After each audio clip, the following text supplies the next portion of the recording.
All right, so we've got folks coming from everywhere here today, and that looks wonderful.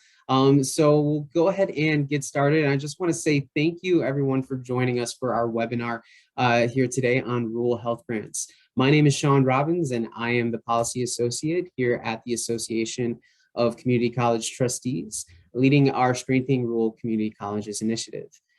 And I'm excited to be leading this work in partnership with the Rural Community College Alliance to provide support to our rural community colleges. Before we get started, I just wanted to share a little bit about where everybody is coming from today, and this is based on the registration. So as you see here from the map, this is our ACCT region representation. We have, it seems the most institutions are coming from our central region, but we have a mix between all the others there. So we just want to say thank you, everybody, for coming here today. And so throughout the webinar, feel free to utilize the chat for any questions that you have, and ensure that you actually just be able to introduce yourself there as well. And as a note, we are recording today's webinar, and we'll have the recording and other available resources up within the next week. So today I am very excited that we are joined here by Amber Barron and Allison Hutchings from the Federal Office of Rural Health Policy.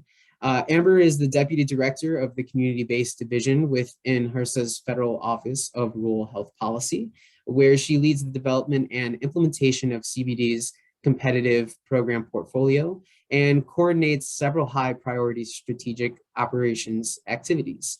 Since joining is it FORHP? Okay, awesome. Because I know the acronyms can be a little bit different depending on what's what. So, but there at FORHP, Amber has worked to develop program policies that support healthcare system redesign, capacity building, and infrastructure development for rural health networks. Amber earned her Bachelor of Science degree in neurobiology, physiology from the University of Maryland, and Master of Public Health degree in epidemiology from the George Washington University. Allison Hutchings is the Deputy Director of the Federal Office of Rural Health Policy's Rural Strategic Initiatives Division. In this capacity, she helps oversee the rural community's Opioid Response Program, a $575 million initiative that provides community-based grants and technical assistance to rural communities addressing SUD and other behavioral health needs. Prior to working at HRSA, she held positions at the Center for Strategic and International Studies, a bipartisan think tank in Washington, D.C., the Department of Justice, and Save the Children India. She holds an MPH from Harvard T.H. Chan School of Public Health and a BA from the College of William and Mary. In her spare time, she enjoys hiking, reading, spending some time with her family there too as well. And so without further ado, I will hand things over to Amber and Allison. Thank you so much for joining us. Thank you, Sean. So good afternoon and welcome. It's a pleasure to speak with you all this afternoon, and I'm pleased to see such a large participation list and level of interest on this webinar today. As Sean mentioned, my name is Amber Barron, Deputy Director in the Community-Based Division within the Federal Office of Rural Health Policy. Today, we will provide a brief overview of HRSA and FORHP, delve a tad deeper into the FORHP divisions that support health service delivery programs at the community level, provide rural relevant resources, share information, important funding timelines, and address any questions that you may have. Next slide, please. One second, I can pull those slides up there for you, Amber. Just give me one moment.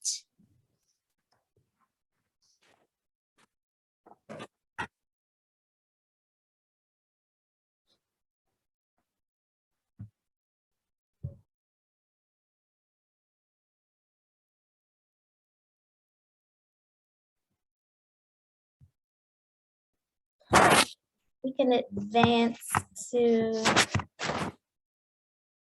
yep, right here. Perfect, thank you. So just really briefly, for a little bit of context, at the Health Resources and Services Administration, also known as HRSA, we are laser focused on healthcare equity and organized around the goal of expanding access to healthcare quality in underserved, under-resourced, and rural communities. And equally important is our working to build a diverse and robust healthcare workforce. Next slide, please. The Federal Office of Rural Health Policy is housed within HRSA, serving as a voice of rural for HHS. FORHP's mission is focused around building healthy rural communities and improving the health of rural America, and includes collaboration with rural communities and partners to support programs and shape policy.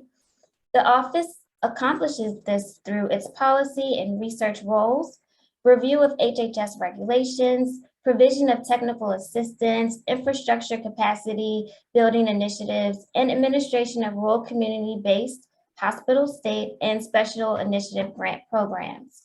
Currently, our office has a budget of about $320 million to administer grant programs and conduct our research policy role. Next slide, please. For FY22, our priority areas circle around the rural opioid epidemic, health equity, rural health hospital closures, and the COVID-19 response. So standing up new programs or revitalizing long-standing programs to expand access, improve quality, and to enhance rural health capacity is key. At the community-based division, in which I sit, is one of the divisions within FORHP that provides grant funding to do just that. Next slide, please. So the community-based division provides funding to increase access to healthcare in rural communities and to address their specific healthcare challenges. Most of CBD's programs require community organizations to share resources and expertise using evidence-based models of care and networks of 2 or more healthcare service providers. So we support programs that provide direct and indirect services and utilize a healthcare network as a major mechanism to deliver healthcare services. We provide funding to a myriad of healthcare organizations and academic institutions, both rural and urban, to increase access to healthcare services and, again, improve quality in rural communities. So an easy way to imagine our programs within the community-based division is that they can be organized or categorized into 2 buckets. So your direct services bucket and your capacity building infrastructure development bucket. So I won't go into detail about each program. However, I will say that overarching keystones of all CBD programs are to expand capacity, improve access, improve overall health status within a community, and then create infrastructure and models that support sustainability. So no matter the bucket, these are the underpinnings of our programs. So it seems like a logical linear progression of goals. But as we know, each community, each population, the barriers, and then how we resolve them are all different. So the projects that we fund are driven by community need. Next slide, please. Within any given fiscal year, we support approximately 230 awardees across the US that provide direct services to about 430,000 unique individuals through our grant programs. So although the programs can be organized into 2 buckets, the focus areas, target populations, and even geography can definitely vary greatly. And this is a result of one unique aspect of CBD, and it's due to the flexibility of our legislation. So we're positioned really nicely to develop programs that respond to and adapt to emerging rural health issues and administration priorities. So projects range from community outreach, using community health workers, chronic disease management, mental health, maternal health, childhood obesity, increasing workforce capacity, network development, and the list goes on and on. We have technical assistance providers that provide real-time, hands-on support to awardees at no expense to them to help them implement their projects throughout the established project period. Next slide, please. So the creation of the Rural Public Health Workforce Training Network program spurred from the Biden administration's response to COVID-19 pandemic in rural America. So funded via the American Rescue Plan, the Rural Public Health Workforce Training Network program has developed in response to the alarming national trends to address the critical need for more trained health professionals, which has been really amplified by the pandemic. So the purpose of the program is to expand public health capacity by supporting healthcare job development, training, and placement in rural communities. So in a nutshell, what we really wanted to do with the funds was to fund networks that link together training programs that can be everything from people who have certificates in certain areas to junior colleges, community colleges, and technical colleges. But we really wanted to link them to service providers, so hospitals, clinics, human service organizations, and area health education centers, for example. So all with the idea being that the key concept behind the program is one of which we really wanted to train and expand skills in a couple of distinct areas, but we didn't want to do so in a vacuum. And so those areas are outlined here, referenced by the 4 tracks. And these awards will be announced this summer. And even then, I would encourage you to reach out to the awardees, especially within your region, to see how you can collaborate on this initiative. It's a 3-year project. It's definitely a lofty and ambitious project. So like I said, I encourage you to reach out to, once the awardees are announced, to reach out to see if there's ways that you can collaborate and or if any of your stakeholders can benefit from these funds.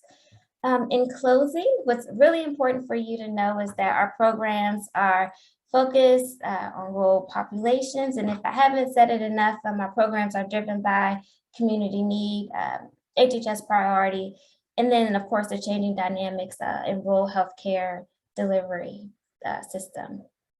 So with that, I'd like to turn it over to Allison, my colleague, who's the Deputy Director in the Rural Strategic Initiatives Division.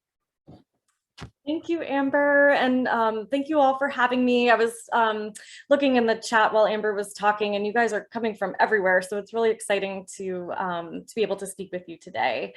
Next slide, please. So my presentation is probably going to sound very familiar because a lot of it is very much aligned with the work that Amber's division does, but with the kind of more targeted focus at substance use disorder. So as Sean mentioned in the beginning, I administer, through our division, the Rural Communities Opioid Response Program. This program is actually turned into a broader initiative. It started in 2018. We received 5-year funding, and so we sort of thought it was going to be like a 5-year thing, and we had a couple of planning grant programs and then some follow-on implementation grant programs. But we've actually received annual appropriation for the initiative every year, which has allowed us to really expand our reach and our focus areas, and it's been really exciting to see the initiative grow. So currently, our core, as we call it, the Rural Communities Opioid Response Program, it's a $575 million initiative, which is really amazing. It provides direct funding and technical assistance to rural communities. It has a very specific focus on behavioral health and an even kind of more special focus on substance use disorder. in the beginning, as I mentioned, when we first received the appropriation, it was very much focused on opioids. But what we heard from stakeholders and what the data were showing us is that the kind of overdose crisis, had really evolved to include other drugs like psychostimulants and, just kind of broader behavioral health challenges that were kind of wrapped up with that. So, as the initiative has progressed, we've added more and more programs. We've also, we take a lot of pride in, being really connected to our grantees and our other rural health stakeholders. So we were getting feedback from them. And so that's really helped inform the programs that we developed through this initiative. So currently our active programs, we have about 300 plus active grantees across the country. And they are in our RCORE implementation program, which is pretty opioid focused on, delivering medication assisted treatment and, helping folks through recovery. We fund a neonatal abstinence syndrome program, which is focused at, pregnant and postpartum people who, need that extra kind of support during pregnancy and postpartum. And we fund a medication assisted treatment expansion program that's really targeted at, just building really strong, sustainable medication assisted treatment programs in rural. We fund a psychostimulant program that's targeted at psychostimulant misuse, which has been a growing issue in rural communities. Sort of like every year we sort of add, additional programs as we can. So since 2018, we have made investments in over 1,500 rural counties across 47 states and 2 territories. Our grantees in fiscal year 2020 provided direct services to more than 2 million rural patients. And then as I mentioned, we've expanded, beyond just opioids to other substances. And then the kind of latest programs that we're funding a behavioral healthcare support program this year that's focused on, behavioral health more broadly, not just substance use disorder. We are included in the new HHS overdose prevention, RCORE is included in the HHS overdose prevention strategy that was released in October. So that's given the program additional visibility. Our programs, similar to the community-based division, they are consortium-based. So applicants are required to partner in general with 3 or more separately owned entities. And all services have to be provided in HRSA designated rural areas.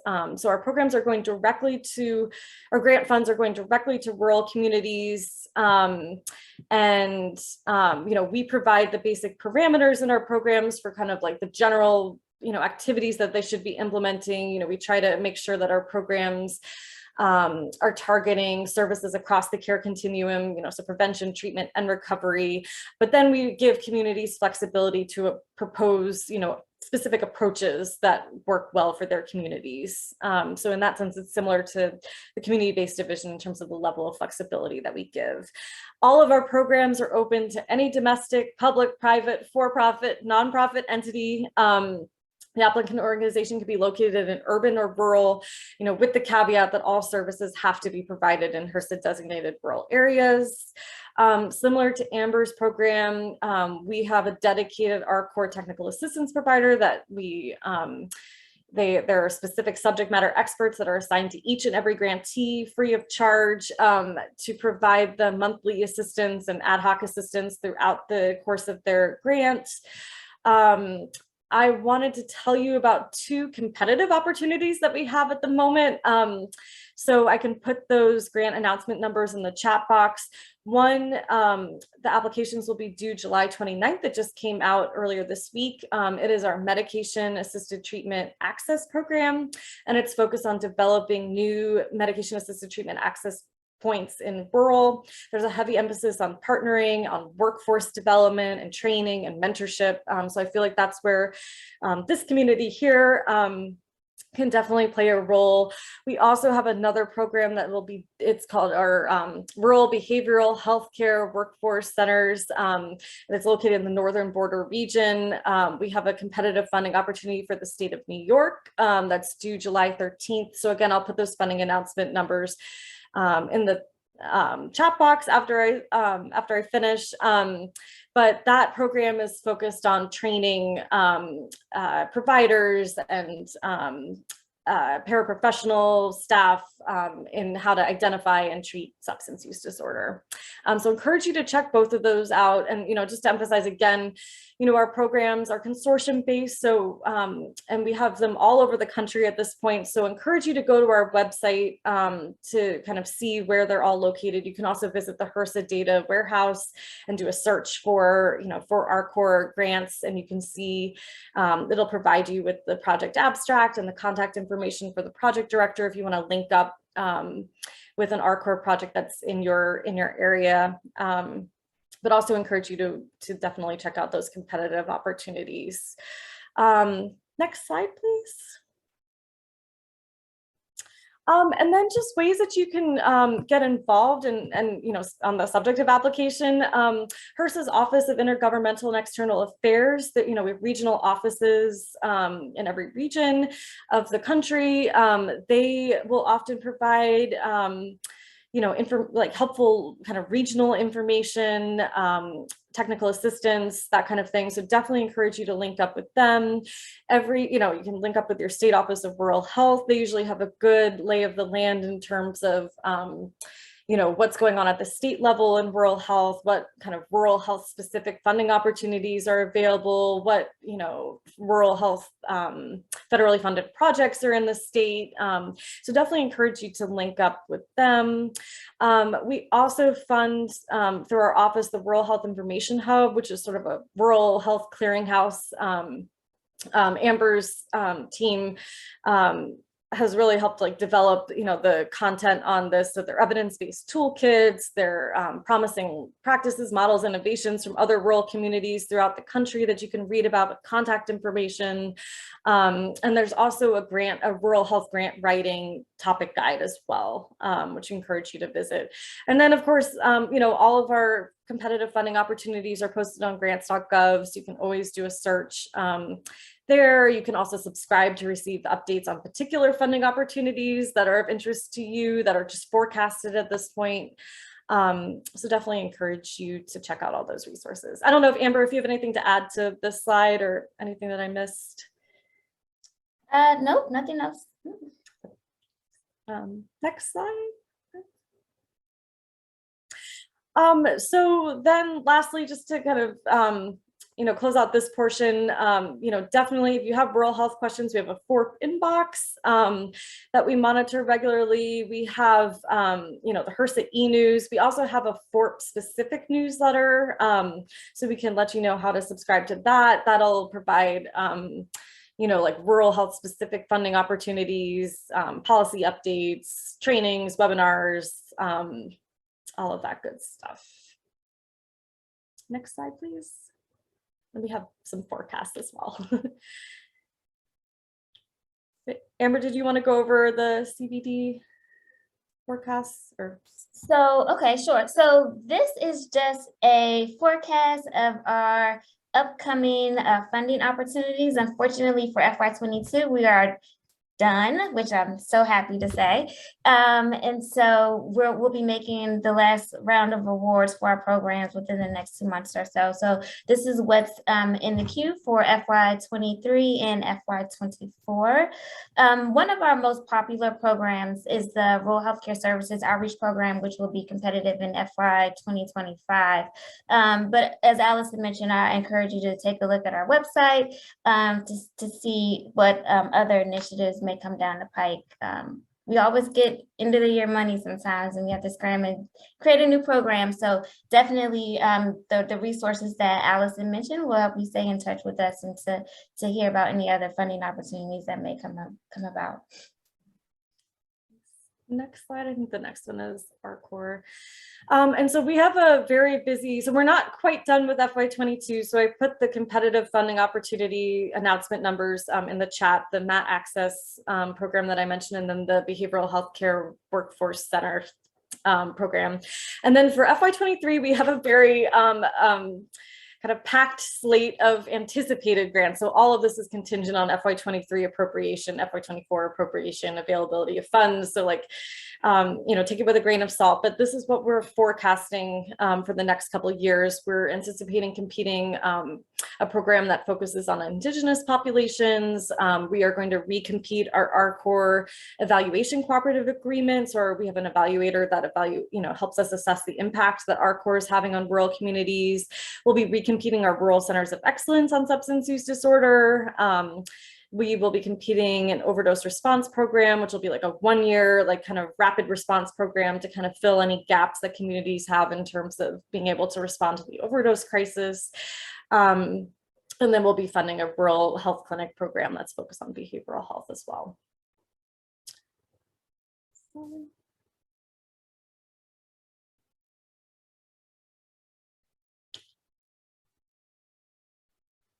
And then these are just some of the resources that I think were highlighted before. This is a kind of a snapshot of what's on Rural Health Information Hub. They have funding opportunities, models and innovations, topic guides, so that, as you're applying or sort of planning for, programs, you don't have to reinvent the wheel. There have been so many different interventions in rural on all different topics. So I encourage you to check that out.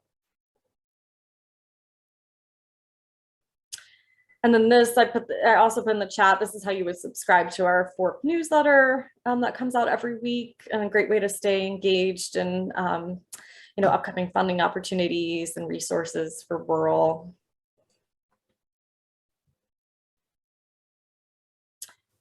And then, just an amazing way to kind of get insight into, our HRSA grants is to become a HRSA grant reviewer. Especially if you have some rural expertise, it gives you great insight into the review process. And, obviously you can't serve as a reviewer on like a program that you're planning to apply for, but, it really gives you insight into how applications are reviewed and what reviewers are looking for. Next slide. That's it. So Sean, I'll turn it back to you.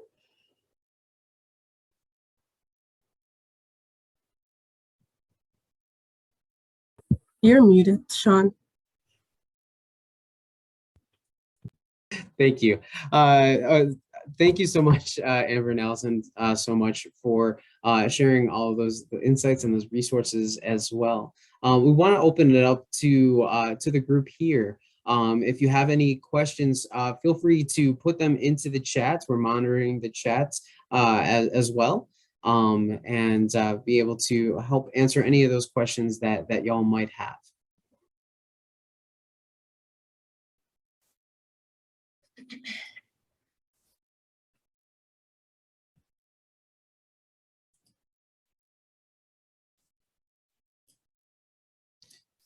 Well, while folks are thinking, I think one question that I guess would come to mind, I can try to start things off here, is in terms of thinking about with the rural community colleges and how a lot of rural community colleges serve as a hub for various different services for their communities. In terms of the various different interactions that they might have with either of your teams, how would you, or how do you see that as, how does that play out? So in terms of basically how can we connect or engage with some of the community that's on the call, right? So as Allison mentioned, there are a couple of ways. So definitely in terms of if you really want to get kind of the behind the scenes and really understand how the thought process behind some of how the awards are made, becoming a grant reviewer is definitely one way to help strengthen your grant writing skills. And then you can bring that information back to your organization, right? Another way is definitely partnering with any of our awardees that are listed on our data warehouse, both within the community-based division and within ACCT. We require for CBD, we require a network partnership. ACCT requires a consortium. So there's always room to collaborate and to become a part of what's already funded or existed. We definitely encourage our awardees to expand their network and their collaborations and their network partners, and even think outside the box in terms of who to partner with. And so I mentioned the workforce training program. That was one of the just a unique way to really get our service providers connected with the training community and with the education community to really help to increase the professional shortage that we've seen during as a result of COVID-19, right? And so that's another way. And then of course another way is to apply, right? So if you're not partnering, then apply. So within the CBD program, the majority of the programs eligibility, in terms of eligibility, you can either be an urban or rural applicant, which has changed as a result of COVID and the CARES Act. So before you had to be in the rural area and be a rural nonprofit, but now the eligibility has opened up. So again, apply, partner, collaborate with others, and then partner with HRSA in terms of becoming a grant reviewer. Yeah, I think those are all. The only thing I might add is that we also, you know, we have a relationship with the National Rural Health Association, and they put on annual conferences every year, and that's a great opportunity to network with other rural stakeholders, with our office, because we usually have a strong attendance and, you know, do sessions and plenaries. So definitely encourage you to check out that.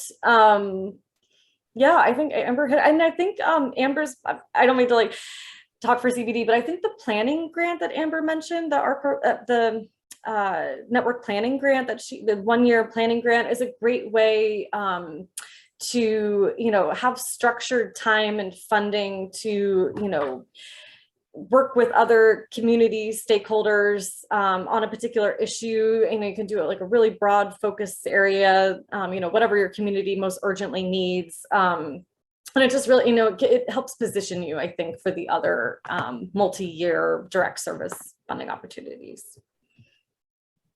Wonderful, thank you. And it looks like we've got a few questions that have come in various different aspects. One question that we have is, are community colleges ever the main grantee, or do you see them usually as a partner of a rural health provider? So I actually took a look at our grantee list as a result of a request from Sean, and actually we do have some academic institutions as awardees. If they're, I can't tell if they're community colleges or not. I didn't drill down that far, but definitely we have academic institutions that are current awardees. Yes. Mm-hmm. And it's the same for ARCOR. Yeah, we don't, yeah, we weren't able to drill down that far, but we absolutely have a number of higher learning institutes that are either the applicant or a consortium member. And I think it kind of speaks to that. A lot of our core grant funding, at least, is there's a heavy workforce emphasis on kind of building the behavioral health workforce. Wonderful. And someone had asked the name of the conference that you were referencing, the National Rural Health. Oh, okay. I can put that in the chat with the link. Yeah. Wonderful. Let's see, and feel free, folks, to keep putting in the questions that you have. Another question that we had was in regards to just asking about a possible webinar for roles, reviewer roles, to give more an idea of what reviewers are looking at. So I think that's an interesting idea. I'm not sure if y'all have anything certain at FORHP to go over what becoming a reviewer, or what that entails. Are there any opportunities there, other information that folks could have access to? So the link that I put in the chat, I think someone had asked for the link to how to become a HRSA grant reviewer. We'll have a lot of the kind of information. I will say, like, reviewers, once they're like assigned to a specific program to review, there is a lot of training that goes on. So you're not just kind of like thrown in and, you know, expected to kind of know everything in terms of the review. There's a lot of training, a lot of resources, because HRSA has been doing this for a while. So yeah, definitely encourage you, you know, if you're interested, to kind of check that out and at least register so that you're in the kind of like list of folks, you know, when they're doing kind of scans for reviewers, you know, at least you're kind of in the system. Wonderful, thank you. So we had one question here, and I'm not sure y'all would be able to answer here, but there's a question of able to comment on possible state-specific programs for 2023. Would y'all have any insight there? So we don't really, in FORHP, we don't have block grant funding for states. We do have a program that provides, for example, our state offices of rural health. So that is a statewide program. I'm not sure if that's competitive this year or not, but that's about the only statewide kind of funding that we have. However, for our community-based awards, depending on the program, depending how well the grant is written and if it makes sense, and how well the partners kind of impact the community, and then how it's described in the application. We have seen projects that are regional and statewide, but we don't have anything that's specific for states other than the state offices of rural health program. So we don't provide block grants for states. Yeah, and it's the same exact thing for our core. And although, like, so state entities can apply for our core, but again, they have to partner with 3 or more separately owned entities, and the services have to be provided in rural parts of the state. And then, like I mentioned, we have one competitive funding opportunity that's specific to the state of New York. It's not a state like block grant, but that's probably as specific as we get. Understandable there. And well, are there any certain tips in terms of that y'all might have in terms of with applying, anything specific things to include or anything to really focus in on when applying for those respective grants? I would probably say definitely collaborate with, kind of get a temperature or pulse check within your state or region by reaching out to your state offices of rural health, reaching out to some of your healthcare providers or other community-based organizations to develop a project that really addresses a community need. As I mentioned during the presentation, our projects vary. So Allison's team is a little bit more concentrated around substance abuse, misuse, and opioid and behavioral health concerns or challenges. However, for CBD, we kind of cover the gamut of healthcare challenges within rural communities, and so the community need really does drive our applications and our awards and our projects. So definitely understanding the community and then being able to respond to some of the cues within the funding application or notice of funding opportunity. Yeah, and I'd echo everything Amber said. I think the Rural Health Information Hub is a great resource. Like if you are looking to, for like specific approaches that you want to propose in your application, that's a great resource. Your State Office of Rural Health in terms of helping connect you with other entities in the state doing similar things. Really paying attention to the review criteria in the notice of funding opportunity, because that is sort of like the scorecard. That's how you are being assessed through the objective review. And then I'll say I used to work on the network planning grant, so I've seen the success of the grant in terms of how it sort of positions grantees to really formalize their partnerships, to develop needs assessments and strategic plans. And, it's like structured time to kind of do all the legwork, to propose larger projects. So it's a great sort of entry grant if your community is grappling with a specific issue. Yeah, and that, just to piggyback off of that, so that program is available annually and it's $100K. So that one is completed every year. And it's 12 months program, as Allison mentioned. Wonderful. Do we have any other questions from folks? Feel free to put them again in the chat. I know one question that came up is in regards to the recording of the webinar, and it will be posted along with the presentation within the next week. We're gonna have it posted up. We'll also be sending out an email with the link, but it will be accessible on our website there on the on ACCT. And then we did not include a contact slide, but Sean, please feel free to provide our contact information, and you can reach out to us directly, and then we'll connect you to the right folks. Wonderful. That sounds terrific. Well, with that, do we have any last questions that are coming that might be folks have? Sean, I see someone has their hand raised, Lisa. I don't know if they had a question. Thank you for catching that. Let's see. Lisa, do you still have a question here?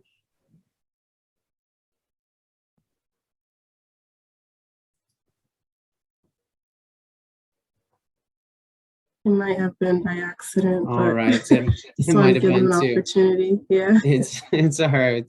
Well, want to say thank you for everybody for joining us here today.